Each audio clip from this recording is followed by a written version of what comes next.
નમસ્કાર મિત્રો આપની સાથે હું છું પિનલગીરી ગોસ્વામી. પિનલ્સ કોર્નર યુટ્યુબ ચેનલમાં તમારું સ્વાગત છે. મિત્રો આજની વિડીયોમાં વાત થશે આજે તારીખ 29 મે થી લઈને 11 જૂન સુધી ગુજરાતમાં કેવું રહેશે હવામાન. શું આવનારો ચોમાસું ગુજરાતમાં સમયસર દસ્તક આપી દેશે? શું છે વરસાદની હાલની પરિસ્થિતિ? કઈ સિસ્ટમો કામ કરી રહી છે જેથી હજુ પણ ગુજરાતમાં વરસાદ મળી રહ્યો છે? તમામ પ્રકારની માહિતી આ એક વિડીયોમાં તમને આપી દઈશું. પ્રથમ વાત કરીએ તો સિસ્ટમની. અત્યારે મધ્યપ્રદેશ તરફ એક વરસાદની મોટી સિસ્ટમ સર્જાયેલી છે જે રાજસ્થાન, મધ્યપ્રદેશ, મહારાષ્ટ્ર અને ગુજરાતને પણ અસર કરી રહી છે.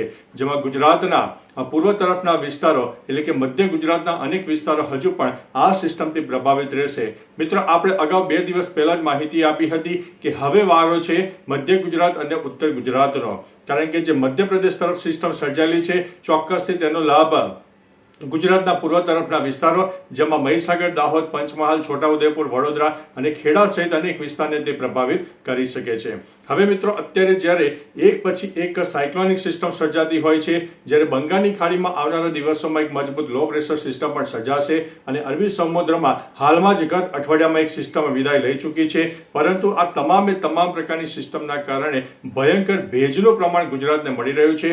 બીજી તરફ ગરમીનું વાતાવરણ પણ સર્જાયું છે, એટલે કે લો ક્લાઉડ ફોર્મેશન જે બનવાની પ્રક્રિયા છે તેમાં ભેજ ખૂબ જ મહત્વનો ફાળો ભજવે છે, જેના લીધે તેને લો ક્લાઉડ ફોર્મેશન ત્વરિત બની જતા હોય છે અને જેના લીધે તેને વરસાદી વાતાવરણ પણ સર્જાઈ જાય છે. હવે મિત્રો આજે તારીખ 29 મે છે, તો આજે પણ દક્ષિણ ગુજરાત, મધ્ય ગુજરાત અને ઉત્તર ગુજરાતના અનેક ભાગોમાં વરસાદની શક્યતા છે, જેમાં ખાસ કરીને સાબરકાંઠા, અરવલ્લી, મહીસાગર, દાહોદ, પંચમહાલ, ખેડા, આણંદ, વડોદરા, છોટાઉદેપુર, નર્મદા, ભરૂચ, સુરત, તાપી, ડાંગ, નવસારી અને વલસાડના કોઈ વિસ્તારમાં મધ્યમથી થોડો વધુ વરસાદ થાય તેવી શક્યતા છે. કોઈ વિસ્તારમાં તો અડધા ઇંચ કરતાં પણ વધારે વરસાદ થાય તેવી સંભાવના છે. આગામી 31 મે સુધી આવું ને આવું વાતાવરણ આપણને જોવા મળશે.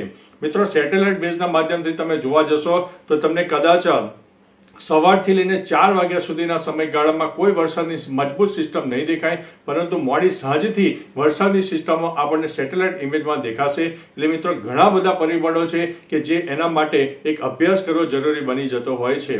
એટલે મિત્રો 29 થી લઈને 31 મે સુધીમાં હજુ પણ ગુજરાતમાં વરસાદની શક્યતા છે અને ત્યાર પછી પણ દક્ષિણ ગુજરાતથી લઈને કેરળ સુધી એક વરસાદની ટફ રેખા સર્જાશે, જે આપણને 10 થી 11 જૂન સુધી વધતા ઓછા પ્રમાણમાં વરસાદ પણ આપવાનું છે. બીજી તરફ ગરમીના પ્રમાણની વાત કરીએ તો અત્યારે ગુજરાતમાં એક વાદળછાયું વાતાવરણ સર્જાયું છે, એટલે ગરમીમાં આંશિક રાહત મળશે. જે જગ્યાએ 38-39 ડિગ્રી મહત્તમ તાપમાન પહોંચી જતું હતું તે જગ્યાએ 33 થી લઈને 37 ડિગ્રીની વચ્ચે જોવા મળે તેવી પણ સંભાવના છે. બીજી તરફ પવનની વાત કરીએ તો મધ્ય ગુજરાત, દક્ષિણ ગુજરાત અને ઉત્તર ગુજરાતના અનેક ભાગોમાં પવનનું પ્રમાણ વધારે રહેશે. સૌરાષ્ટ્રના પણ દરિયાઈ પટ્ટી વિસ્તારમાં પવનનું પ્રમાણ વધારે રહેશે, જેમાં 35 થી લઈને 60 કિલોમીટર પ્રતિ કલાકની ઝડપે પવન પણ ફૂંકાઈ શકે છે.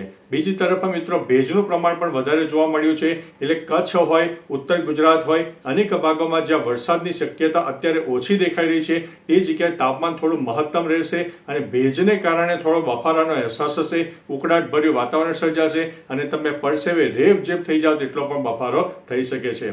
એકંદરે મિત્રો ટૂંકોને ટચ જણાવીએ તો બેક ટુ બેક વરસાદની સિસ્ટમો આપણને મળનારી છે. અમુક દિવસોને બાદ કરતા આપણને એક પછી એક વરસાદની સિસ્ટમ મળવાની છે. હવે વાત કરીએ તો ચોમાસાના આગમનની. ચોમાસું અત્યારે દક્ષિણ ભારત અને પૂર્વ ભારતના અનેક વિસ્તારને આવરી લીધું છે. અત્યારે દરેકના મનમાં સવાલ એવો થાય છે કે ગુજરાતમાં શું આ ચોમાસું નિયત સમયે આવી જશે? તો મિત્રો અમારું એક અનુમાન છે કે 15 જૂન પહેલા ગુજરાતમાં ચોમાસું દસ્તક આપી દે તેવી સંભાવના છે, કારણ કે અત્યારે જે ચોમાસું છે એ મહારાષ્ટ્ર સહિત દક્ષિણ ભારતના અનેક વિસ્તારોને આવરી લીધું છે. એટલે મિત્રો જે રીતે ચોમાસું આગળ વધી રહ્યું છે તેના અનુસંધાને કહી શકાય કે 15 જૂન પહેલા આ ચોમાસું ગુજરાતમાં પણ દસ્તક આપી શકે તેવી સંભાવના છે. પરંતુ મિત્રો જો મુંબઈ તરફ એટલે કે અરબી સમુદ્રમાં કોઈ વરસાદની એવી સિસ્ટમ સક્રિય થાય કે જેને ચોમાસાને અવરોધ ઉત્પન્ન કરે તો થોડો સમયગાળો 4 થી 5 દિવસ વેરિએશન આવી શકે છે. બાકી અમારા અંદાજ મુજબ ચોમાસું 15 જૂન પહેલા ગુજરાતમાં દસ્તક આપી દે તેવી સંભાવના હાલ દેખાઈ રહી છે.